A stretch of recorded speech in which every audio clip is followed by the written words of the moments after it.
ಜನಕ್ಕೆ ಗೊತ್ತಿಲ್ಲ. ನಾನೊಬ್ಬ ಕಾಮಿಡಿಯನ್ ಆಗಿ ಮಾತು ಹೇಳ್ತೀನಿ. ನನ್ನ ಫೇವ್ರೇಟ್ ಜಾನರ್ ಹಾರರ್. ನನಗೆ ನಿಜ ನಾನಿನ್ನ ಬಿಡಲಾರೆ. ಈ ಈ ಸಿನಿಮಾ 1979ರಲ್ಲಿ ರಿಲೀಸ್ ಆಗುತ್ತೆ. ನಾನು ಇದನ್ನು ರಿಲೀಸ್ ಕರ್ಕೊಂಡು ಹೋಗ್ತಾರೆ ನಮ್ಮಪ್ಪ ನನಗೆ. ನಾನು 4ನೇ ಕ್ಲಾಸ್ ಇರ್ಬೋದು, 5ನೇ ಕ್ಲಾಸ್ ಇರ್ಬೋದು. ಆವಾಗಲೇ ನಮ್ಮಪ್ಪ ನನಗೆ ಹಾರರ್ ಪಿಕ್ಚರ್ ತೋರಿಸ್ತಾರೆ. ಸರಿನಾ? ಏನು ರೀ ಇಷ್ಟು ಚಿಕ್ಕ ವಯಸ್ಸು ಅಂತಂದರೆ, ಇನ್ನೊಂದು ಹೇಳ್ತೀನಿ ನಿಮಗೆ. ಎಕ್ಸಾಸಿಸ್ಟ್ ಅಂತ ಒಂದು ಸಿನಿಮಾ ಬರುತ್ತೆ. ಅದು ಅದು ಇನ್ನೂ 71, 72ರಲ್ಲಿ ಅದು ರಿಲೀಸು. ನಮ್ಮಪ್ಪ ನನ್ನ ಇಲ್ಲಿ ಎತ್ಕೊಂಡು ಹೋಗವ್ರೆ. ಇಲ್ಲಿ ಎತ್ಕೊಂಡು ಹೋಗಿ ನನಗೆ ಒಂದು ಹಾರರ್ ಸಿನಿಮಾ ತೋರಿಸಿರೋ ಅಂಥದ್ದು. ಈಗಲೂ ಕೂಡ ಸಿಕ್ಕಾಪಟ್ಟೆ ಟೆನ್ಷನ್ ಆದರೆ ಅಥವಾ ತುಂಬ ಸ್ಟ್ರೆಸ್ಸಲ್ಲಿದ್ದರೆ, ಸ್ಟ್ರೆಸ್ ಬಸ್ಟರ್ ಅಂತ ಏನಾರು ಆದರೆ ಅದು ನನಗೆ ಒಂದು ಹಾರರ್ ಸಿನಿಮಾ ನೋಡೋದ್ರಲ್ಲೇ ಸಿಗೋದು ನನಗೆ. ಇದು ಹಾರರ್ ಸಿನಿಮಾಗೆ ಇರೋವಂಥ ಶಕ್ತಿ ಅದು ಆ್ಯಕ್ಚುಲಿ. ನನ್ನ ಫೇವ್ರೇಟ್ ಅಂದರೆ ಫೇವ್ರೇಟ್. ನನಗೆ ದಿವಸಕ್ಕೆ 5 ಸಿನಿಮಾ ನೀವು ಹಾರರ್ ಒಂದೇ ರೋಲ್ ತೋರಿಸ್ತೀರಿ ಅಂತಂದ್ರೂ ನೋಡ್ತೀನಿ. ಯಾವುದು ಪ್ರಪಂಚದಲ್ಲಿರೋ ಯಾವ ದೆವ್ವನೂ ಬಿಟ್ಟಿಲ್ಲ ನಾನು. ನಿಜ ರೀ, ಯಾವ ದೆವ್ವಗಳನ್ನೂ ಬಿಟ್ಟಿಲ್ಲ. ಹೆಂಗೋಗ್ಬಿಡ್ತೀನಿ ಗೊತ್ತಾ? IMDb ರೇಟಿಂಗ್ ಎಲ್ಲ ನೋಡೋದು. ಎಲ್ಲ ದೆವ್ವಗಳು ಮುಗಿದೋಯ್ತಲ್ಲ ಗುರು ಅಂತದಂಗೆ 3.2, 3.6 ಇದನ್ನೂ ಬಿಡಲ್ಲ ನಾನು.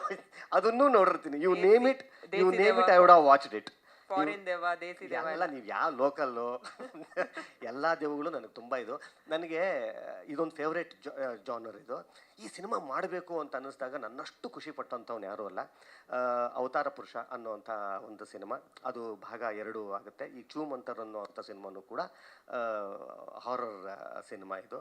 ನಾನು ಸುಮ್ಮನೆ ಒಂದು ಚಿಕ್ಕದಾಗ ಒಂದು ಹೇಳ್ತೀನಿ. ನಾನು ಹಾಡಲಿಕ್ಕೆ ಒಂಚೂರು ಹಾಡ್ತಿರ್ತೀನಿ.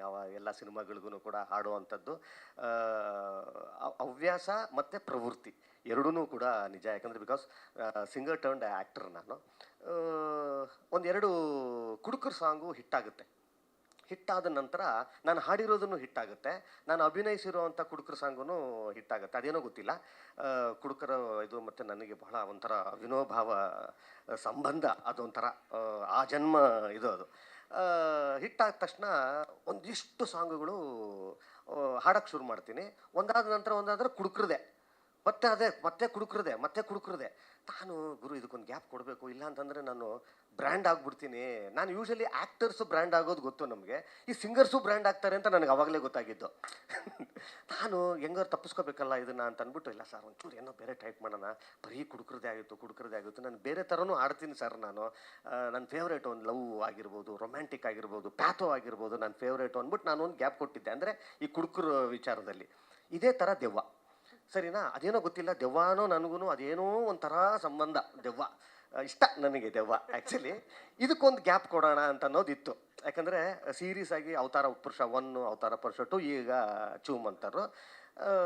ಈಗ ನಾನು ಅಂಬಲಿ ಅವ್ರ ವಿಚಾರಕ್ಕೆ ಬರ್ತೀನಿ. ಒಂದು ಟೀಮು ನನ್ನನ್ನು ಫೆಬ್ರವರಿಯಿಂದ ಫಾಲೋ ಮಾಡ್ತಾ ಇರುತ್ತೆ. ಕರೆಕ್ಟಾ ಮೇಡಮ್? ನೋಡಿ, ಇದು ಲಾಸ್ಟ್ ಇಯರ್ ಅಂತೆ. ನೋಡಿ, ಲಾಸ್ಟ್ ಇಯರ್ ಅಂತೆ. ಒಂದಿಷ್ಟು ದಿವಸ ಹಿಂಗೆ ಫಾಲೋ ಮಾಡ್ತಾ ಇರುತ್ತೆ ನನ್ನನ್ನು. ಅಂದರೆ ಅವ್ರದ್ದು ಪೋಸ್ಟರ್ ಲಾಂಚಲ್ಲಿರ್ಬೋದು, ಎಲ್ಲರೂ ನಾನು ಟ್ಯಾಗ್ ಮಾಡೋದಾಗಿದೆ, ನನಗೆ ಪೋಸ್ಟರ್ ಕಳಿಸೋದಾಯಿತು. ನನಗೆ ಯಾರು ಅಂತ ಗೊತ್ತಿಲ್ಲ, ಯಾಕಂದರೆ ನಾನು ನಮ್ಮ ನಂಬರ್ ಸೇವ್ ಮಾಡ್ಕೊಂಡಿರಲಿಲ್ಲ. ಒಂದು ಅನ್ನೋನ್ ನಂಬರಿಂದ ಹಿಂಗೆ ಬರ್ತಾನೇ ಇದೆ, ಏನೋ ಆ ಸಿನಿಮಾದ ಇದು, ಸರ್ ಬರಬೇಕು ಅಂತ ನಂಥದ್ದು. ಸರಿ ಆಯಿತು, ಹೋಗ್ಬಿಡೋಣ ಸರ್. ನಾನು ಒಂದು ಇದನ್ನು ಕಳಿಸ್ತೀನಿ, ಪೋಸ್ಟರ್ ಕಳಿಸ್ತೀನಿ, ನಿಮಗೆ ಇಷ್ಟ ಆದರೆ ಬನ್ನಿ ಸರ್ ನೀವು ಅಂತ ಅಂದ್ಬಿಟ್ಟು ಕಳಿಸ್ತಾರೆ. ಅದು ದೆವ್ವ ಆಗಿರ್ಬೇಕೇನ್ರಿ? ಅದು ದೆವ್ವ ಆಗಿರ್ಬೇಕಾ? ನಾನು ಒಳ್ಳೆ ಕಥೆ ಆಯ್ತು, ಇದಕ್ಕೊಂದು ಗ್ಯಾಪ್ ಕೊಡೋಣ ಅಂತಂತಂದರೆ ಅದೆಲ್ಲೋ ತಿರ್ಕೊಂಬಂದು ಅದು ದೆವ್ವ ನನ್ನ ಇದಕ್ಕೆ ಬರ್ತದಲ್ಲ ಗುರು ಅಂತ ಅನ್ನೋವಂಥದ್ದು. ನಾನು ಈ ವಿಚಾರದಲ್ಲಿ ಹೇಳಬೇಕು ಅವ್ರಿಗೇನು ಅಂತಂತಂದರೆ, ನಾವು ಹೇಳಿದೆ ನೋಡಿ, ಹೋದ ವರ್ಷದಿಂದ ಅವರು ನನ್ನನ್ನು ಫಾಲೋ ಮಾಡ್ತಾ ಇರುವಂಥದ್ದು. ಎಷ್ಟು ಚಂದ ಇವತ್ತು ನಾನು ಅಲ್ಲಿ ನಿಂತಿದ್ದೀನಿ ಅಂತಂತಂದರೆ, ನಾನು ಬಂದಿದ್ದೀನಿ ಅಲ್ಲ, ಅವರ ಅವಿರತವಾದಂಥ ಪ್ರಯತ್ನ ನಾನು ಇಲ್ಲಿ ತೊಗೊಂಬಂದು ನಿಲ್ಲಿಸಿರೋ ಅಂಥದ್ದು. ನಾನು ಬಂದಿದ್ದೀನಿ ಅಂತ ಅನ್ನೋದೇನಾರು ಆಯ್ತಂದರೆ ತುಂಬ ನನ್ನನ್ನು ನಾನೇ ಇದನ್ನು ಮಾಡ್ಕೊಂಡಂಗೆ. ಅವರ ಶ್ರಮ ಜಾಸ್ತಿ ಇದೆ, ಅವರ ಪ್ರಯತ್ನ ಜಾಸ್ತಿ ಇದೆ. ನನ್ನನ್ನು ಹೆಂಗೆ ಹಿಡಿದಿದ್ದಾರೆ ಅಂತಂದರೆ, ಅಲ್ಲಿಂದ ಇಲ್ಲಿ ತನಕ ನೋಡಿ 1.5 ವರ್ಷದಿಂದ ಫಾಲೋ ಅಪ್ ಮಾಡಿದ್ದಾರೆ. ನನಗೆ ಇವಾಗ ಗೊತ್ತಾಯಿತು ಆ್ಯಕ್ಚುಲಿ ಈ ಟೈಟಲ್ಲು ಬರೀ ತೆರೆ ಮೇಲೆ ಅಲ್ಲ, ನಾನಿನ್ನ ಬಿಡಲಾರೆ ಅಂತ ಅನ್ನೋವಂಥದ್ದು ಮೋಸ್ಟ್ಲಿ ಇವ್ರಿಗೇನೆ ಜಾಸ್ತಿ ಸೆಟ್ ಆಗುತ್ತೆ ಅನಿಸುತ್ತೆ. ಇವ್ರು ಅಂದ್ಕೊಂಡ್ರು ಅಂದರೆ ಇವ್ರು ಯಾವುದನ್ನು ಬಿಡೋದೇ ಇಲ್ಲ ಅಂತ ಅನ್ನೋವಂಥದ್ದು ಪರ್ಸ್ನಲ್ ಲೈಫ್ಗೂ ಮೋಸ್ಟ್ಲಿ ಅದು ಅನ್ವಯಿಸುತ್ತೆ ಅಂತ ಕಾಣಿಸುತ್ತೆ. ನನಗೆ ಇನ್ನೊಂದು ಇದರ ಜೊತೆಯಲ್ಲಿ ನನಗನ್ನಿಸ್ತಾ ಇರೋವಂಥದ್ದು, ಅವ್ರಿಗೆ ನೋಡಿ, ಒಬ್ಬ ಆ್ಯಕ್ಟರ್ನ, ಒಬ್ಬ ಗೆಸ್ಟನ್ನು ಕರಿಬೇಕು ಅಂತಂದ್ರೇ 1.5 ವರ್ಷ ಹಿಂಗೆ ಫಾಲೋ ಮಾಡೋದು ಅಂಥವ್ರು. ಇವರು ಸಿನಿಮಾ ಅಂತ ಬಂದಾಗ ಯಾವ ಎಲಿಮೆಂಟನ್ನು ಕೂಡ ಇವ್ರು ಬಿಟ್ಟಿಲ್ಲ. ಇವ್ರು ನಾನಿನ್ನ ಬಿಡಲಾರೆ ಅಂತ ಅನ್ನೋವಂಥ ಟೈಟಲ್ ಇವ್ರಿಗೆ ಜನಕ್ಕೆ ಸೂಟ್ ಆಗುತ್ತೆ ಅಂತ ಅನ್ನೋಂಥ ನನಗೆ ಇನ್ನೂ ಜಾಸ್ತಿ ಕ್ಯೂರಿಯಸ್ಸು ಏನು ಈ ಸಿನಿಮಾದ ಮೇಲೆ. ಯಾಕಂತಂದರೆ ಇವ್ರು ಎಲ್ಲನೂ ಹಂಗೆ ಹೆಕ್ಕಿ ಮಾಡಿರ್ತಾರೆ ಅಂತ ಅನ್ನೋವಂಥದ್ದು. ತುಂಬ ಕಷ್ಟವಾದಂಥ ಒಂದು ಜಾನರು ಹಾರರ್ ಅನ್ನೋವಂಥದ್ದು. ಇವತ್ತು ಇಡೀ ತಂಡ ತಮ್ಮ ಮೊದಲನೆಯ ಪ್ರಯತ್ನದಲ್ಲೇ ಈ ಥರದ ಒಂದು ಚಾಲೆಂಜಿಂಗ್ ಸಿನಿಮಾ ಮಾಡಿದೆ ಅಂತ ಅನ್ನೋದು ಆದರೆ ಖಂಡಿತವಾಗ್ಲೂ ಇದು ನಾನಿನ್ನ ಬಿಡಲಾರೆ ಅಂತ ಅನ್ನೋವಂಥ ಸಿನಿಮಾ ಅದೇನು ಇವರು ಟೈಟಲ್ ಇಟ್ಕೊಂಡು ಇದನ್ನು ಮಾಡಿದ್ದಾರೆ. ನಾನು ಅದೇ ಹೇಳೋದಕ್ಕೆ ಬಂದೆ, ಈ ಥರ ಹೇಳಿದ್ರಲ್ಲ ನಾನಿನ್ನ ಬಿಡಲಾರೆ, ನನ್ನನ್ನು ಬಿಡಲಿಲ್ಲ ನೋಡಿ ಇವರು. ಅದೇ ಥರ ಎಲ್ಲ ಡಿಪಾರ್ಟ್ಮೆಂಟಲ್ಲೂ ಇವ್ರು ಯಾವುದನ್ನೂ ಬಿಟ್ಟಿಲ್ಲ ಅಂತ ಅನ್ನೋದು ನನಗೆ ಚೆನ್ನಾಗಿ ಗೊತ್ತು. ಇನ್ನೊಂದು ನಿಮಗೆ ಭರವಸೆ ಕೊಡ್ತೀನಿ, ಈ ಥರ ಬಹಳ ಶ್ರದ್ಧೆಯಿಂದ ಯಾವೊಂದು ಎಲಿಮೆಂಟನ್ನು ಬಿಡಲಾರದೆ ಸಿನಿಮಾ ಮಾಡಿದಂಥ ತಂಡವನ್ನು ಇದುವರೆಗೂ ನಮ್ಮ ಕರ್ನಾಟಕದ ಜನತೆ, ನಮ್ಮ ಕರ್ನಾಟಕದ ಆಡಿಯನ್ಸು ಕೈ ಬಿಟ್ಟ ಇತಿಹಾಸ ಇಲ್ಲ. ಆ ಥರದ ಇತಿಹಾಸ ಇಲ್ಲ. ಅದಕ್ಕೆ ಸಾಕ್ಷಿ ನನ್ನ ತಂಡ ಮತ್ತು ನಾನು. ಇವತ್ತು ನಾನು ಇಲ್ಲಿ ನಿಂತಿದ್ದೀನಿ ಅಂತ ಅನ್ನೋದಾಯಿತು ಅಂತಂದರೆ ಪುಣ್ಯಾತ್ಮರು ಒಂದಿಷ್ಟು ಜನ. ನಾನು ಈ ಥರ ಇದ್ದಾಗ ಮೊದಲನೆಯ ಸಿನಿಮಾ ಮಾಡಿದಾಗ ನನಗೆ ಕೈ ಹಿಡಿದು ಕರೆದು ಎಬ್ಬರಿಸಿ ನಾನಿದ್ದೀನಿ ಗುರು ನಿನ್ನ ಜೊತೆಯಲ್ಲಿ ಅಂತ ಅನ್ನೋವಂಥ ಒಂದು ತೋಳನ್ನು ಕೊಟ್ಟಂಥವ್ರು, ಕೈನ ಕೊಟ್ಟಂಥವ್ರು. ಅದಕ್ಕೆ ಇವತ್ತು ಇಲ್ಲಿದ್ದೀನಿ. ಇವತ್ತು ನಾನು ಇಲ್ಲಿ ಬಂದಿದ್ದೀನಿ ಅಂತಂತಂದರೆ ದಯವಿಟ್ಟು ನೀವೆಲ್ಲ ಸ್ಟಾರು ಹಂಗೆ ಅಂತಂತಂದರೆ ಅದು ಏನೂ ಅಲ್ಲ, ನಿಮ್ಮ ಥರನೇ ನಾನು ಶುರು ಮಾಡಿದಂಥವನು. ಭಾಳ ಒಂದು ಸಿಮಿಲಾರಿಟಿ ಏನು ಗೊತ್ತಾ, ಕನೆಕ್ಷನ್ ಏನು ಗೊತ್ತಾ, ನಾನು ಇವಾಗ ಹೇಳ್ತೀನಿ ಕೇಳಿ. ಅವರು ಯಾದಗಿರಿಯವರು, ಇದು ಗುಲ್ಬರ್ಗದವರು, ಕಲಬುರ್ಗಿಯವರು, ಇವರು ಹುಬ್ಬಳ್ಳಿಯವರು. ಇವರು ನಾನು ಹುಟ್ಟಿದ ಊರು ಯಾದಗಿರಿ, ಬೆಳೆದಿದ್ದ ಊರು ಹುಬ್ಬಳ್ಳಿ. ಸೊ ಹೀಗಾಗಿ ಎರಡೂ ಕನೆಕ್ಷನ್ನು ನನಗೆ. ನಾನು ಹುಟ್ಟಿದ್ದು ಯಾದಗಿರಿಲಿ, ಸೊ ಅದಕ್ಕೆ ನನ್ನ ಹೆಸರು ಶರಣಬಸವೇಶ್ವರರ ನಾಮದಿಂದ ಬಂದಂಥ ನಾನು. ಸೊ ಹುಬ್ಬಳ್ಳಿ ನನ್ನ ಊರು. ಸೊ ಹೀಗಾಗಿ ಇವರಿಬ್ಬರ ಜೊತೆಯಲ್ಲಿ ಒಂದು ಸಮ್ಮಿಲನ ನನಗೇನೋ ಒಂಥರ ತುಂಬಾ ಖುಷಿ ಕೊಟ್ಟಿರೋವಂಥದ್ದು. ಟೀಸರ್ ಈಗಷ್ಟೇ ನೋಡಿದೆ. ಅವ್ರು ನೋಡ್ರಿ, ಅವ್ರು ಮಾತಾಡೋದ್ರಲ್ಲಿ ನಮಗೆ ಚೆನ್ನಾಗಿ ಗೊತ್ತಾಗುತ್ತೆ. ಅವ್ರ ಕಣ್ಣಲ್ಲೇ ಗೊತ್ತಾಗುತ್ತೆ ಎಷ್ಟು ಇನೋಸೆನ್ಸ್ ಇದೆ ಅಂತ ಅನ್ನೋವಂಥದ್ದು. ಪ್ರಪಂಚದಲ್ಲಿ ನನಗೆ ಗೊತ್ತಿರೋ ಹಾಗೆ ರೂಢಿಸ್ಕೊಳ್ಳೋದಕ್ಕೂ ಕಷ್ಟವಾಗುವಂಥ ಒಂದು ಕ್ಯಾರೆಕ್ಟರ್ ಇದೆ ಅಂತ ಅನ್ನೋದಾದರೆ, ಶಕ್ತಿಯುತವಾದಂಥ ಕ್ಯಾರೆಕ್ಟರ್ ಇದೆ ಅಂತ ಅನ್ನೋದಾದರೆ ಅದು ಇನೋಸೆನ್ಸ್. ಅದು ಇವತ್ತು ಅಷ್ಟು ಇನೋಸೆನ್ಸನ್ನು ಮೈದುಂಬ ಹೃದಯವನ್ನು ತುಂಬಿಕೊಂಡು ಸಿನಿಮಾ ಮಾಡಿದಂಥ ಒಂದಿಷ್ಟು ಜನರಿದ್ದಾರೆ. ಯಾವುದು ಸೋಲುತ್ತೋ ಯಾವುದು ಗೆಲ್ಲುತ್ತೋ ಗೊತ್ತಿಲ್ಲ, ಇನೋಸೆನ್ಸ್ ಮಾತ್ರ ಗ್ಯಾರಂಟಿ ಗೆಲ್ಲುತ್ತೆ ರೀ. ಇನೋಸೆನ್ಸ್ ಮಾತ್ರ ಗ್ಯಾರಂಟಿ ಗೆಲ್ಲುತ್ತೆ. ಅಷ್ಟು ಇನ್ನೋಸೆಂಟಾಗಿ ನೀವು ಈ ಸಿನಿಮಾ ಮಾಡಿದ್ದೀರಿ ಅಂತ ಅನ್ನೋದಾದರೆ ನಾವು ಹೆಸರಿಸ್ತಾ ಏನು ಹೋಗೋಕ್ಕೆ ಹೋಗಲ್ಲ. ಯಾಕಂದರೆ ಮತ್ತೆ ಯಾರೋರಿಗೆ ಇನ್ನೊಂದು ಪ್ರೆಸ್ ಮೀಟ್ ಇದೆ ಅಂತ ಅನ್ನೋವಂಥದ್ದು. ಒಟ್ಟಾರೆ ಗೆಲ್ಲುವ ಎಲ್ಲ ಲಕ್ಷಣಗಳು ಈ ಸಿನಿಮಾ ತನ್ನನ್ನು ತಾನು ತುಂಬಿಸ್ಕೊಂಡಿದೆ. ಈ ಎಲ್ಲ ಇಡೀ ತಂಡಕ್ಕೆ ದಯವಿಟ್ಟು ಬೇಜಾರು ಮಾಡ್ಕೊಬಿಡಿ. ಒಬ್ಬೊಬ್ಬರಿಗೆ ಹೆಸರು ಬೇಡ ಅಂತ ಹೇಳಿದ್ರು. ಅವಾಗಲೇ ಹೇಳ್ತಾರೆ ನೋಡಿ, ಇಲ್ಲಿ ನೋಡಿ ಇವರೇ ನೋಡಿ, ಅಲ್ಲಿ ಲುಕ್ ನೋಡಿ, ಅಲ್ಲಿ ಎಕ್ಸ್ಪ್ರೆಷನ್ ಗೊತ್ತಾಗ್ತಾ ಇದೆ ನೋಡಿ. ಇಲ್ಲಿ ಮೋಕ್ಷಿ ನೋಡಿ, ನಾನು ಇಲ್ಲಿ ಹೋಗ್ಬೇಕಾರೆ ಹಿಂಗೆ ಬರ್ಬೇಕಾರೆ ಬೇಗ ಮುಗಿಸಪ್ಪ ಅಂತ ಹೇಳ್ಬಿಟ್ಟು ಕಳಿಸಿದ್ದೆ. ಏನು ನಾನೇನು ಜಾಸ್ತಿ ಹೇಳಬೇಕಾಗಿಲ್ಲ ಈ ಸಿನಿಮಾದ ಬಗ್ಗೆ. ಈ ಥರದ್ದು ಒಂದು ತಂಡಕ್ಕೆ ನಿಮ್ಮೆಲ್ಲರ ಸಹಕಾರ, ನಿಮ್ಮೆಲ್ಲರ ಆಶೀರ್ವಾದ ಇದ್ದಲ್ಲಿ ಈ ತಂಡ ಮತ್ತೆ ಒಂದಿಷ್ಟು ದೊಡ್ಡ ಸಿನಿಮಾಗಳನ್ನ ಮಾಡೋದಕ್ಕೆ. ಯಾಕಂದ್ರೆ ನಾನು ಇನ್ನೊಂದು ಕೇಳಿದೆ, ಡೈರೆಕ್ಟರ್ನ ಕುಂಡ್ರಿಸ್ಕೊಂಡು ಕೇಳ್ತಾ ಇದ್ದೆ, ಎಷ್ಟು ದಿವಸ ಶೂಟ್ ಮಾಡಿದ್ರಿ ಅಂತ. 65 ದಿವಸ ಶೂಟ್ ಮಾಡಿದ್ದೀನಿ ಅಂತಂದರು. ಇದನ್ನು ಬಿಟ್ಟು ಯಾವುದನ್ನು ಕಾಲ್ ಶೀಟ್ಗಳನ್ನು ಬಿಟ್ಟು 65 ದಿವಸ. ಇವತ್ತು ಸುಮ್ಮನೆ ನಾನು ಹೇಳ್ತಿದ್ದೀನಿ, ಈಗ ರೆಗ್ಯುಲರ್ ಸಿನಿಮಾದ್ದು ದೊಡ್ಡ ಗಾತ್ರದ ಸಿನಿಮಾಗಳು ಏನೇನಿದಾವಲ್ಲ ಆ ಮಟ್ಟದ ಕಾಲ್ ಶೀಟಿನ ಅಂದರೆ ದಿವಸಗಳ ಇದು. ಸೊ ಅಲ್ಲೇ ಗೊತ್ತಾಗುತ್ತೆ ಇವರು ಅದನ್ನೆಲ್ಲ ಲೆಕ್ಕಕ್ಕೆ ಇಟ್ಕೊಂಡಿಲ್ಲ, ಸಿನಿಮಾ ಚೆನ್ನಾಗಿ ಬರಬೇಕು ಅಂತ ಅನ್ನೋದು ಅಷ್ಟೇ ಲೆಕ್ಕಕ್ಕೆ ಇಟ್ಕೊಂಡಿದ್ದಾರೆ ಅಂತ ಅನ್ನೋದ್ರಲ್ಲಿ ಇಲ್ಲಿ ನಿರ್ಮಾಪಕರಾಗಿಯೂ ಕೂಡ ಅಂಬಾಲಿಯವರು ಮತ್ತು ಅವ್ರ ತಾಯಿಯವರಿಗೆ ದೊಡ್ಡ ಸಲಾಮ್ ನಿಮಗೆ. ಯಾಕಂತಂದರೆ ಮೊದಲನೇ ಸಿನಿಮಾದಲ್ಲೇ ಸಿನಿಮಾ ಚೆನ್ನಾಗಿ ಬರಬೇಕು. ಇಲ್ಲಿ ನೋಡಿ ಯಾವ ಸ್ಟಾರ್ಸ್ ಇಲ್ಲ, ಯಾಕಂತಂದರೆ ಇಲ್ಲಿ ಸಿನಿಮಾನೇ ಇಲ್ಲಿ ಮಾತಾಡಬೇಕು ಅಂತ ಅನ್ನುವಂಥದ್ದು. ಸೊ ಈ ಥರ ಮುಕುತೋಳಿ ಮೇಡಮ್. ನನಗೆ ಇನ್ನೊಂದೇನು ಗೊತ್ತಾ ಖುಷಿಯಾಗಿದ್ದು, ನಮ್ಮ ಕನ್ನಡ ಚಿತ್ರರಂಗ ಕಂಡಂಥ ಅದ್ಭುತವಾದಂಥ ವ್ಯಕ್ತಿತ್ವ, ಕಲಾವಿದ ಮತ್ತು ಒಂದು ಡ್ಯಾನ್ಸ್ ಅಂತ ಬಂದಾಗ, ಫೈಟ್ ಅಂತ ಬಂದಾಗ ದಿ ಬೆಸ್ಟ್ ಅಂತ ಅನ್ನೋದನ್ನು ಇವತ್ತು ಅಪ್ಪು ಸರ್ ಅವರು ಆ ಮಾರ್ಕನ್ನು ಹಿಂಗೆ ಗೆರೆಗೆರೆದ್ಬಿಟ್ಟು ಇದು ಮಾಡಿರುವಂಥದ್ದು. ಇವತ್ತು ನಿಮ್ಗೆ ಹೇಳ್ತೀನಿ ನಾನು, ನಿಮ್ಮ ಲೈಫ್ನಲ್ಲಿ ಇವತ್ತು ಸಿಗಬಹುದಾದಂಥ ಒಂದು ಅತಿ ದೊಡ್ಡ ಅವಾರ್ಡ್ ಇವತ್ತು ನಿಮ್ಗೆ ಸಿಕ್ಕಿದೆ ಅಂತ ಅನ್ನೋದು ಏನು ಗೊತ್ತಾ? ಇವತ್ತು ಮಾಸ್ಟರು ಇಲ್ಲಿ ಬಂದಾಗ, ಯಾಕಂದರೆ ಅಪ್ಪು ಸರ್ ಅವ್ರಿಗೆ ಅವರು ಕೊರಿಯೋಗ್ರಾಫ್ ಮಾಡಿದ್ದಾರೆ, ಅಂದರೆ ಇದು ಫೈಟ್ ಕೊರಿಯೋಗ್ರಾಫ್ ಮಾಡಿದ್ದಾರೆ. ಇವತ್ತು ಅವ್ರ ಹೆಸರನ್ನ ಜೊತೆಯಲ್ಲಿ ಇವತ್ತು ನಿಮ್ಮ ಹೆಸರು ಹೇಳ್ತಾರೆ ಅಂತ ಅನ್ನೋವಂಥದ್ದು ಇದೆ ಗೊತ್ತಾ? ಇಲ್ಲಿ ನಿಮಗೆ ಸಿಕ್ಕಂಥ ನಿಮ್ಮ ಜೀವನಕ್ಕೆ, ಅಂದರೆ ನಿಮ್ಮ ವೃತ್ತಿ ಜೀವನಕ್ಕೆ ಸಿಕ್ಕಂಥ ಒಂದು ಫಸ್ಟ್ ಅವಾರ್ಡ್ ಅಂತಂದರೆ ಇವತ್ತು ಸರ್ ಕೊಟ್ಟಿರೋ ಅಂತಂದರೆ ಇದು ಖಂಡಿತ ತಪ್ಪಾಗಲ್ಲ ರೀ, ಇದು ಖಂಡಿತ ತಪ್ಪಾಗಲ್ಲ. ನಾನೇ ಎಮೋಷ್ನಲ್ ಆಗ್ಬಿಟ್ಟೆ, ಖಂಡಿತ ನಾನೇ ಎಮೋಷ್ನಲ್. ಅವ್ರು ಹೇಳಿದ ತಕ್ಷಣ ನಾನು, ಯಾಕಂದರೆ ಅವ್ರು ಅವ್ರ ಜೊತೆಲಿ ಕೆಲಸ ಮಾಡಿದ್ದಾರೆ. Sir thank you so much. ಅಂಥವ್ರ ಜೊತೆಯಲ್ಲಿ ನೀವು ಅಂಥ ಒಳ್ಳೊಳ್ಳೆ ಮಾತುಗಳನ್ನ ಆಡೋದಂಥದ್ದು, ಅವ್ರಿಗೆ ಇನ್ನೂ ಒಂದು 10 ಸಿನಿಮಾ ಮಾಡೋವಂಥ ಆನೆ ಬಲ, ಅದೆಲ್ಲನೂ ಕೂಡ ಎಲ್ಲ ಇಡೀ ಕರ್ನಾಟಕದ ಜನತೆ, ಕನ್ನಡ ಅಭಿಮಾನಿಗಳು ಮತ್ತು ಸಿನಿಮಾ ಅಭಿಮಾನಿಗಳು ಈ ಸಿನಿಮಾನ ತುಂಬ ದೊಡ್ಡ ರೀತಿಯಲ್ಲಿ ಯಶಸ್ಸು ಮಾಡೋದ್ರ ಮುಖಾಂತರ ಈ ತಂಡಕ್ಕೆ ಹರಿಸಬೇಕು ಅಂತ ಕೇಳ್ಕೊಳ್ತೀನಿ. All the best once again. ನಾನಿನ್ನ ಬಿಡಲಾರೆ ಟೀಮಿನ ಪ್ರತಿಯೊಬ್ಬರಿಗೂ ಕೂಡ ಒಳ್ಳೇದಾಗಲಿ. God bless sir. Thank you so much sir. ನಿರ್ದೇಶಕರು ಹಾಗೆ ಎಲ್ರಿಗೂ, ನಮ್ಮ ಟೀಮ್ ಅವ್ರಿಗೆ ಎಲ್ರಿಗೂ ಥ್ಯಾಂಕ್ಸ್ ಹೇಳ್ಬಿಟ್ಟಿದ್ದಾರೆ. ಜಾಸ್ತಿ ಟೈಮ್ ವೇಸ್ಟ್ ಮಾಡಲ್ಲ. ನಾನು ಮುಖ್ಯವಾಗಿ ನನ್ನ ನಂಬಿ ನನಗೆ ಅವಕಾಶ ಕೊಟ್ಟಂತಹ ನಮ್ಮ ನಿರ್ಮಾಪಕರು ಭಾರತಿ ಬಾಳಿ ಮೇಡಮ್ಗೆ ನಾನು ತುಂಬ ತುಂಬ ತುಂಬ ತುಂಬ ಥ್ಯಾಂಕ್ಸ್ ಹೇಳೋಕ್ಕೆ ಇಷ್ಟಪಡ್ತೀನಿ. ಮತ್ತು ಅವ್ರ ಜಾಗದಲ್ಲಿ ನಿಂತ್ಕೊಂಡು, ಅವ್ರ ಊರಲ್ಲಿದ್ದರೂ ಕೂಡ ಅವರು ಬೆಂಗಳೂರಿಗೆ ಬಂದು ಅದನ್ನೆಲ್ಲ ನೋಡ್ಕೊಳ್ಳೋಕೆ ಆಗ್ತಿರ್ಲಿಲ್ಲ. ಅವ್ರ ಜಾಗದಲ್ಲಿ ನಿಂತ್ಕೊಂಡು ಅವ್ರ ಮಗಳು ನಮ್ಮ ನಾಯಕಿ ಅಂಬಾಲಿ ಅವರು ಈ ಕಡೆ ಪ್ರೊಡ್ಯೂಸರ್ ಆಗಿ ಅವ್ರ ಜವಾಬ್ದಾರಿಗಳನ್ನ ತಗೊಂಡು, ಮತ್ತು ಈ ಕಡೆ ಹೀರೋಯಿನ್ ಆಗಿ ಕೂಡ ಆ್ಯಕ್ಟ್ ಮಾಡಿಕೊಂಡು, ಎರಡೂ ಜವಾಬ್ದಾರಿಗಳನ್ನ ಈಕ್ವಲ್ ಆಗಿ ಎಲ್ಲ ಮೇಂಟೈನ್ ಮಾಡಿಕೊಂಡು ನಮಗೆ ತುಂಬ ಸಪೋರ್ಟ್ ಮಾಡಿದ್ದಾರೆ. ನಮ್ಮ ಸಿನಿಮಾಗೆ ಎಲ್ಲೂ ಯಾವುದ್ರಲ್ಲೂ ಕೂಡ ಏನೂ ಶಾರ್ಟೇಜ್ ಆಗದಿರೋ ರೀತಿ ಅಥವಾ ನಮ್ಗೆ ಕ್ವಾಲಿಟಿಗೆ ಎಲ್ಲೂ ನಮ್ಗೆ ಕಾಂಪ್ರಮೈಸ್ ಆಗದಿರೋ ರೀತಿ ಸಿನಿಮಾಗೆ ಏನು ಬೇಕು ಎಲ್ಲ ಪ್ರತಿಯೊಂದು ಅವ್ರು ಮಾಡಿಕೊಟ್ಟಿದ್ದಾರೆ. ಮತ್ತು ಇನ್ನೊಂದು ನನ್ನ ಮುಖ್ಯವಾಗಿ ನಮ್ಮ ಅಣ್ಣ ಡಾಕ್ಟರ್ ಪ್ರಸನ್ನ ಕುಮಾರ್ GS ಅವರು ತುಂಬ ಸಪೋರ್ಟ್ ಮಾಡಿದ್ದಾರೆ. ಅವನು ನನಗೆ ತುಂಬ ಥ್ಯಾಂಕ್ಸ್ ಹೇಳೋಕ್ಕೆ ಇಷ್ಟಪಡ್ತೀನಿ. ಮತ್ತು ನಮ್ಮ ಎಲ್ಲ ಟೆಕ್ನಿಷಿಯನ್ಸು ಎಲ್ರಿಗೂ ಥ್ಯಾಂಕ್ಸ್ ಹೇಳ್ತೀನಿ. ಮತ್ತು ಸಿನಿಮಾ ವಿಷಯವಾಗಿ ಬರೋದಾದರೆ ನಾನಿನ್ನ ಬಿಡಲಾರೆ 1979 ಸಿನಿಮಾ ರಿಲೀಸ್ ಆಗಿ ಎಲ್ರಿಗೂ ಗೊತ್ತಿರೋ ಥರ ಅನಂತ್ ನಾಗಮ್ ಸರ್ ಮತ್ತು ಲಕ್ಷ್ಮೀ ಮೇಡಮ್ ಮುಖ್ಯ ಭೂಮಿಕೆಯಲ್ಲಿ ರಿಲೀಸ್ ಆಗಿ ಎಲ್ಲ ಸಿಕ್ಕಾಪಟ್ಟೆ ಹಿಟ್ ಆಗಿರೋಂಥ ಸಿನಿಮಾ.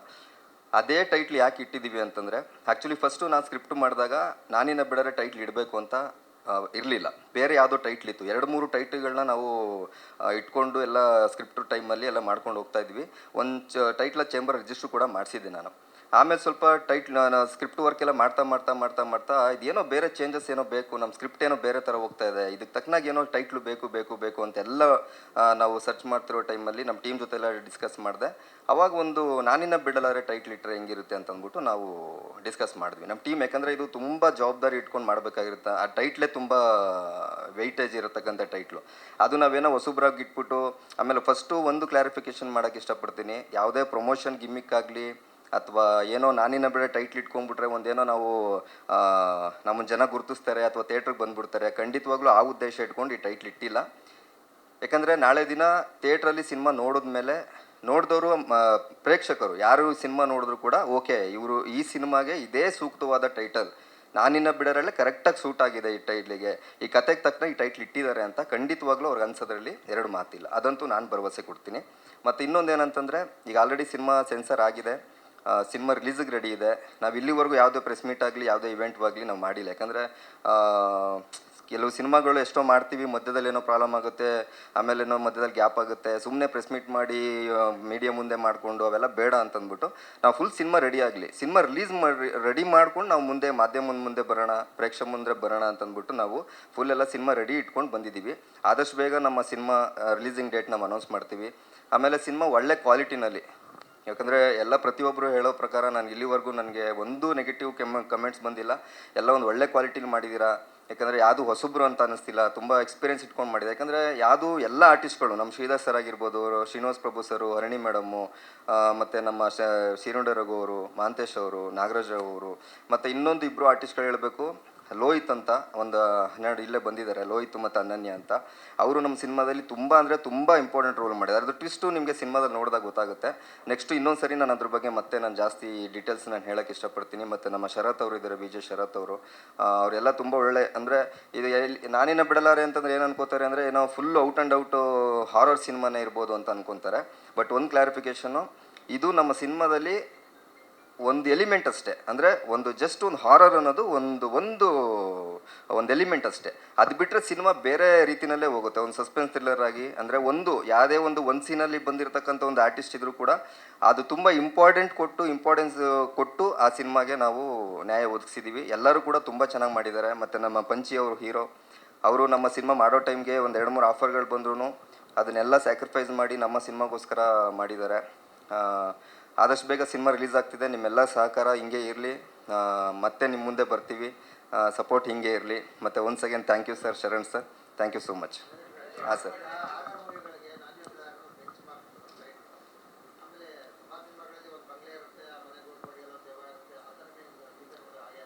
ಇಲ್ಲ ಸರ್, ಇಲ್ಲ. ಟೀಸರ್ ನೋಡಿದಾಗ ನಾವೊಂದು ಕೆಲವು ಶಾರ್ಟ್ಸ್ಗಳು ನಾವು ಹಾಕಿದ್ದೀವಿ. ಅದು ಬಿಟ್ಟರೆ ನಾರ್ಮಲಾಗಿ ಕರೆಕ್ಟು. ಯಾಕಂದರೆ ನಾರ್ಮಲ್ ನಾವಿಲ್ಲಿ ತನಕ ನೋಡ್ಕೊಬಂದು ಹಾರರ್ ಸಿನಿಮಾದಾಗ ಏನೋ ಟ್ರಕ್ಕಿಂಗ್ ಹೋಗಿರ್ತಾರೆ, ಒಂದು ಟೂರ್ಗೆ ಹೋಗಿರ್ತಾರೆ, ಗಾಡಿ ಆಫ್ ಆಯಿತು, ಎಲ್ಲೋ ಮನೆ ಒಳಗಡೆ ಹೋಗಿ ಸೇರ್ಕೊತಾರೆ, ಬೂತ್ ಬಂಗ್ಲೆ, ಅಲ್ಲೇನೋ ಲಾಕ್ ಆಗುತ್ತೆ, ಇದೆಲ್ಲ ಇಲ್ಲಿವರೆಗೂ ನಾರ್ಮಲಾಗಿ ನಾವು ನೋಡ್ಕೊಬಂದಿರ್ತಕ್ಕಂಥ ಇದು.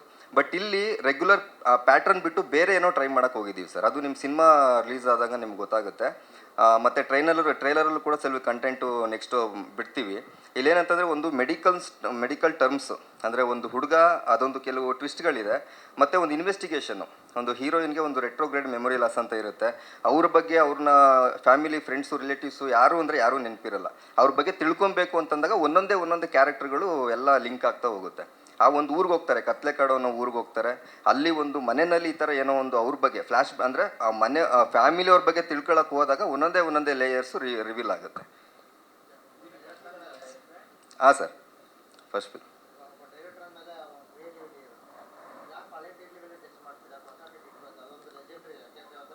ಹೌದು ಸರ್, ಹೌದು ಸರ್. ಇಲ್ಲಿ ಅದೇ ಹೇಳಿದ್ನಲ್ಲ ಸರ್, ಅವಾಗಲೇ ಹೇಳ್ದಂಗೆ ನಾವು ಬೇರೆ ಟೈಟ್ಲೇ ಇಟ್ಟಿದ್ವಿ. ಫಸ್ಟ್ ಆ್ಯಕ್ಚುಲಿ ನಾನಿನ್ನ ಬಿಡಲೇ ಟೈಟ್ಲೇ ಇಡಬೇಕು ಅಂತ ಏನಿಲ್ಲ ಸರ್. ಸುಮಾರು 2-3 ವರ್ಷ ನಾನು ಸ್ಕ್ರಿಪ್ಟಲ್ಲಿ ವರ್ಕ್ ಮಾಡಬೇಕಾದ್ರೆ ಮುಂಚೆ ಬೇರೆ 3-4 ಟೈಟ್ಲು ನಾವು ಇಟ್ಕೊಂಡಿದ್ವಿ. ಒಂದು ಆಲ್ರೆಡಿ ರಿಜಿಸ್ಟ್ರ್ ಕೂಡ ಮಾಡಿಸಿದ್ದೆ ನಾವು. ಬಟ್ ನಾವು ಸ್ವಲ್ಪ ಸ್ಕ್ರಿಪ್ಟಲ್ಲಿ ಸ್ವಲ್ಪ ಚೇಂಜ್ ಓವರ್ ಮಾಡ್ಕೊಂಡು ಹೋಗ್ತಾ ಹೋದಾಗ ಒಂದು ಗಟ್ಟಿ ಕತೆ, ಒಂದು ಗಟ್ಟಿ ಸ್ಕ್ರೀನ್ ಪ್ಲೇ ಆಗ್ತಾ ಹೋಗ್ತು. ಅದು ಒಂದು 2 ಕ್ಯಾರೆಕ್ಟರ್ ಮಧ್ಯದಲ್ಲಿ ನಾನು ನಿನ್ನ ಬಿಡಲ್ಲ ಆ ಥರ ಒಂದು ಲಿಂಕ್ ಸಿಕ್ಕಾಗ, ನಮಗೆ ಒಂದು ಥ್ರೆಡ್ ಅಂತ ಬಂದಾಗ, ಅದನ್ನು ನಾವು ನಾನಿನ್ನ ಬಿಡರೆ ಟೈಟ್ಲು ಇಟ್ಟರೆ ಸೂಕ್ತ ಅಂತ ನಮಗೆ ಅನ್ನಿಸ್ತು ಸರ್. ಹಾಗಾಗಿ ಅದೇ ಟೈಟ್ಲು, ಯಾಕಂದರೆ ಸಿನಿಮಾ ಅವಾಗಲೇ ನೋಡಿದ್ಮೇಲೆ ನಿಮ್ಗೆ ಗೊತ್ತಾಗುತ್ತೆ. ಯಾಕಂದರೆ ಬೇರೆ ಟೈಟ್ಲ್ ಇಟ್ಟು ನಾವು ಅದನ್ನು ಚೇಂಜ್ ಮಾಡಿದ್ದೀವಿ. ಇದೇ. ಹಾಂ ಸರ್, ಹೌದು ಸರ್, ಗೊತ್ತಾಯಿತು. ನಮಗೂ ವಿಷಯ ಬಂತು ಸರ್. ಇಲ್ಲ, ಅದು ಆ್ಯಕ್ಚುಲಿ ನಮಗೆ ವಿಷಯ ಬಂತು ಸರ್. ಆ್ಯಕ್ಚುಲಿ ನಾವು ಒಂದು ವಿಷಯ ಕ್ಲಾರಿಫೈ ಮಾಡ್ತೀನಿ. 2 ಇಯರ್ಸ್ ಬಿಫೋರ್, ಅಂದರೆ 2022ನಲ್ಲಿ ಮೈನ್ ಫಿಲಮ್ ಚೇಂಬರಲ್ಲಿ ನಮ್ಮ ಟೈಟ್ಲು ನಾನಿನ್ನ ಬಿಡಲ್ಲರೆ ನಾವು ರಿಜಿಸ್ಟರ್ ಮಾಡಿಸಿದ್ದೀವಿ. ಆಮೇಲೆ ಈ ಥರ ಒಂದು ದೊಡ್ಡ ಲೆಜೆಂಡ್ರಿ ಸಿನಿಮಾ ಆಗಿರೋದ್ರಿಂದ ಆ ಭಯ ನಮಗೂ ಇತ್ತು, ಆ ಟೈಟ್ಲು ಸಿಗುತ್ತೋ ಇಲ್ವೋ ನಮಗೆ. ಆಮೇಲೆ ಆ ಥರ ಟೈಟ್ಲ್ ಇಟ್ಟಾಗ ನಮಗೆ ಯಾವ ಥರ ಜನ ಆಡಿಯನ್ಸ್ ತೊಗೋತಾರೆ, ಆಮೇಲೆ ಈ ಥರ ಏನೋ ಪ್ರಮೋಷನ್ ಗಿಮ್ಮಿಕ್ ಅಂತ ಏನೋ ಅನ್ಕೊಂಡ್ಬಿಡ್ತಾರೇನೋ, ಆ ಭಯ ನನಗೂ ಇತ್ತು ಆ್ಯಸ್ ಎ ಡೈರೆಕ್ಟರ್ ಆಗಿ. ಬಟ್ ಈ ಕತೆಗೆ ಸೂಕ್ತ ಅಂತ ಅನಿಸ್ದಾಗ ನಾವು ಚೇಂಬರ್ಗೆ ಹೋಗಿ ಇದು ಮಾಡಿದ್ವಿ. ಬಟ್ ಯಾರೋ ರಿಜಿಸ್ಟರ್ ಮಾಡಿದ್ರಂತೆ, ಬಟ್ ರಿನ್ಯೂವಲ್ ಏನೋ ಆಗಿರಲಿಲ್ಲ. ಆ ಟೈಟ್ಲು ನಮಗೆ ಸಿಕ್ತು, ನಮ್ಮ ಕತೆಗೆ ಅದು ಸೂಟಬಲ್ ಅಂತ ನಾವು ಇಟ್ವಿ. ಆಮೇಲೆ ರೀಸೆಂಟಾಗಿ ನಾನು ಆ್ಯಕ್ಚುಲಿ ಈಗ ಈ ಇಯರು 2024 ಫೆಬ್ರವರಿಯಿಂದ ನಾನು ಫಸ್ಟ್ ಲುಕ್ ಎಲ್ಲ ನಾವು ರಿಲೀಸ್ ಮಾಡ್ಕೊಂಡು ಬಂದಿದ್ದೀವಿ. ಬಟ್ ಪ್ರೆಸ್ ಮೀಟು ನಾವೆಲ್ಲೂ ಮಾಡಿಲ್ಲ. ಏನಕ್ಕೆ ಫುಲ್ ಸಿನಿಮಾ ಕಂಪ್ಲೀಟ್ ಮಾಡಿಕೊಂಡು ನಾವು ಮಾಡಬೇಕು, ಮಾಧ್ಯಮದ ಮುಂದೆ ಬರಬೇಕು ಅಂದ್ಬಿಟ್ಟು ನಮ್ಮ ಒಂದು ಉದ್ದೇಶ ಆಗಿತ್ತು. ಆಮೇಲೆ ಈಗ ರೀಸೆಂಟಾಗಿ ಒಂದು 2 ಮಂತ್ಸ್ ಬಿಫೋರು ನನಗೆ ವಿಷಯ ಬಂತು, ನಮ್ಮ ಟೀಮಿಗೆ ಗೊತ್ತಾಯಿತು ಈ ಥರ ನಾನೇನೇ ಬಿಡಲಾರೆ ಮಾಡ್ತಿದ್ದಾರೆ ಅಂತಂದ್ಬಿಟ್ಟು. ಬಟ್ ಅವರು ಏನು ಹೇಳಿದ್ರು, ಅವ್ರದ್ದು ಪ್ರೆಸ್ ಮೀಟು ಕೆಲವು ನೋಡಿದಾಗ ಫಸ್ಟು ಯಾರ್ದು ಸೆನ್ಸರ್ ಆಗುತ್ತೆ ಅವ್ರದ್ದು ಸಿನಿಮಾ ಅಂತ ಏನೋ ಮಾತಾಡಿದರು. ಬಟ್ ಆ್ಯಕ್ಚುಲಿ ನಮ್ದು ಇವಾಗ ಸೆನ್ಸರ್ ಆಗಿದೆ ಸರ್. ಸಿನಿಮಾ ರಿಲೀಸ್ ರೆಡಿ, ಒಂದು 2 ಮಂತ್ಸಲ್ಲಿ ಸಿನಿಮಾ ರಿಲೀಸ್ ಆಗುತ್ತೆ. ಸಿನಿಮಾ ರಿಲೀಸ್ಗೆ ರೆಡಿ ಇದೆ. ಫಸ್ಟು ನಮ್ಮ ಸಿನಿಮಾ ಬರುತ್ತೆ. ಅವ್ರದ್ದು ಏನಕ್ಕೆ ಮಾಡಿದಾರೋ ಗೊತ್ತಿಲ್ಲ ಸರ್, ಅದ್ರ ಬಗ್ಗೆ ಸರ್ ಅದು ಗೊತ್ತಿಲ್ಲ ಸರ್. ಹೌದು ಸರ್, ಮೇನ್ ಚೇಂಬರ್ ರಿಜಿಸ್ಟರ್ ಮಾಡಿದ್ದೀವಿ. ಇಲ್ಲ ಸರ್, ಇಲ್ಲ ಮಾತ್ರ ಆ್ಯಕ್ಚುಲಿ ನಮ್ಮ ಸಿನಿಮಾದಲ್ಲಿ ಅನಂತ್ನಾಗ್ ಸರ್ ಮಾಡಿಸ್ಬೇಕು ಅಂತಂದ್ಬಿಟ್ಟು ಕೆಲವು ಮಾತಾಡಿದ್ವಿ ಸರ್. ಬಟ್ ಆ ಟೈಮ್ಗೇನೋ ಆ ಡೇಟ್ಗೆಲ್ಲ ಕ್ಲಾಶ್ ಆಗಿ ಸ್ವಲ್ಪ ಆಗಲಿಲ್ಲ. ಭೇಟಿ ಇಲ್ಲ, ಫೋನಲ್ಲಿ ಮಾತಾಡಿದ್ವಿ ಸರ್. ಏನಿಲ್ಲ ಸರ್, ಅದೇ ಸ್ಕ್ರಿಪ್ಟು ಎಲ್ಲ ಕಳಿಸಿದ್ವಿ, ನಾವು ಮಾತಾಡಿದ್ವಿ. ಬಟ್ ಆ ಟೈಮ್ಗೆ ಡೇಟು ಸ್ವಲ್ಪ ಪ್ರಾಬ್ಲಮ್ ಆಗಿ ಆಮೇಲೆ ಆಗಲಿಲ್ಲ ಸರ್. ಮೇನ್ ಸಿನಿಮಾ ಫಿಲಮ್, ಯಾಕಂದರೆ ಇವತ್ತು ನಮ್ಮ ಅಧ್ಯಕ್ಷರು ಫಿಲಮ್ ಚೇಂಬರ್ ಸುರೇಶ್ ಅವರು ಮತ್ತು ಗಿರೀಶ್ ಸರ್ ಬರಬೇಕಿತ್ತು. ಅವ್ರ ಕಾರಣಾಂತರ ಬರಲಿಲ್ಲ. ಅವರೇ ಒಂದು ಕ್ಲಾರಿಫಿಕೇಷನ್ ಕೊಡ್ತಿದ್ರು ಆ್ಯಕ್ಚುಲಿ ಇವತ್ತು ಬಂದಿದ್ರೆ. 2 ಇಯರ್ಸಿಂದ ನಾವು ರಿನ್ಯೂವಲ್ ಮಾಡಿಸ್ಕೊಂಡು ನಮ್ಮ ಟೈಟ್ಲೆಲ್ಲ ಮಾಡ್ಕೊಬಂದಿದ್ವಿ. ಸುಮಾರು 1 ವರ್ಷದಿಂದ ನಾವು ಪ್ರಮೋಷನ್ ಮಾಡ್ಕೊಬಂದಿದ್ವಿ ಸರ್. ಪೋಸ್ಟ್ ಎಲ್ಲ ಫಸ್ಟ್ ಲುಕ್ ಎಲ್ಲ ಬಿಟ್ಟಿದ್ದೀವಿ. ಇವತ್ತು ನಾವು ಪ್ರೆಸ್ ಮೀಟ್ ಮಾಡ್ತಾ ಇರೋದು. Yeah sir? ಹಾಂ, okay. Okay thank you sir, ತುಂಬ ಒಳ್ಳೇದಾಗಲಿ ನಿಮಗೆ ಈ Thank ಸಿನಿಮಾ you. ಮೂಲಕ. Thank you thank you.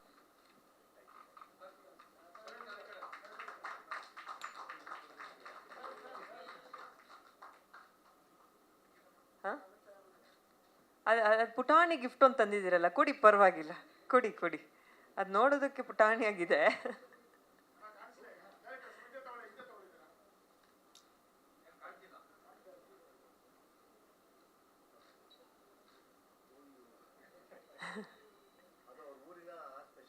ಹೌದು,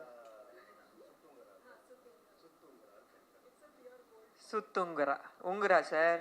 ಮೋಕ್ಷನ ಸರಿ ಕ್ಯೂರಿಯಾಸಿಟಿ, ಯಾರು ಗಿಫ್ಟ್ ಕೊಟ್ಟರು ಅದ್ರೊಳಗೆ ಏನಿಲ್ಲ. ಸರಿ, ಒಂದು ಫೋಟೋ ಆಪರ್ಚುನಿಟಿ. ಇಡೀ ತಂಡದವ್ರು ದಯವಿಟ್ಟು ವೇದಿಕೆ ಮೇಲೆ ಬರಬೇಕು. ಇಲ್ಲಿ ಕೊಡಿ ಅವ್ರಿಗೆ.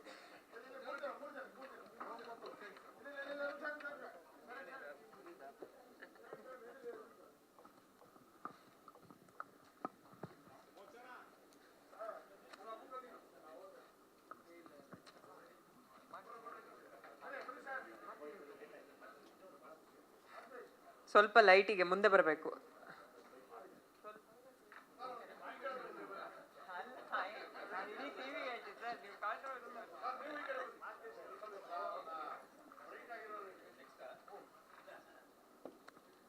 ಓಕೆ,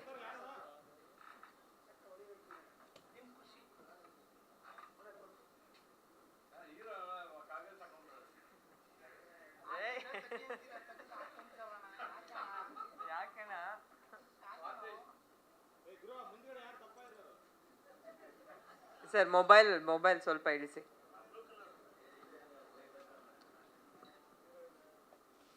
ಬೇಕಂತ ಹೋಗಿದ್ದ ಇದು ನಾನಿನ್ನ ಬಿಡಲಾರೆ. ಇಡೀ ತಂಡ ತುಂಬಾ ಒಳ್ಳೇದಾಗ್ಲಿ, ಅದ್ಭುತವಾಗಿ ಸಿನಿಮಾ ಮಾಡಿ ಮುಗಿಸಿದ್ದೀರಾ, ಗೊತ್ತಾಗ್ತದೆ ಎಲ್ಲರೂ ಮಾತಲ್ಲೋ. ಮಾಧ್ಯಮದವರಲ್ಲಿ ತಂಡದ ಪರವಾಗಿ ಒಂದು ರಿಕ್ವೆಸ್ಟ್ ಮಾಡೋದಾದ್ರೆ, ಒಂದು ಒಳ್ಳೆ ತಂಡ ತುಂಬ ಚೆನ್ನಾಗಿ ಕೆಲಸ ಮಾಡಿ ಮುಗಿಸಿದ್ದಾರೆ. ನಿಮ್ಮ ಸಪೋರ್ಟ್ ಅವ್ರ ಜೊತೆಗಿರಲಿ ಅಂತ ರಿಕ್ವೆಸ್ಟ್ ಮಾಡ್ತಾ ಇದ್ದೀನಿ. ಥ್ಯಾಂಕ್ ಯು ಸೋ ಮಚ್, ಧನ್ಯವಾದಗಳು. ಇನ್ನೊಂದು ಪ್ರೆಸ್ ಮೀಟ್ ಇದೆ, ಕ್ಯಾಮ್ರಾ ತೆಗಿಬಿಡಿ. ಯಾರದು ಕ್ಯಾಮ್ರಾ ತೆಗಿತಾರೆ ಅದು? ಹಾಂ, ನೀವು ನೋಡಿದ್ರ ಎಷ್ಟು ಸಿನಿಮಾ ಮಾಡ್ತೀರಾ ಸರ್ ನೀವು? SS ಟಿವಿ, ಸಿನಿಮಾ ಜಗತ್ತಿನ ಕ್ಷಣ ಕ್ಷಣದ ಸುದ್ದಿಯೊಂದಿಗೆ.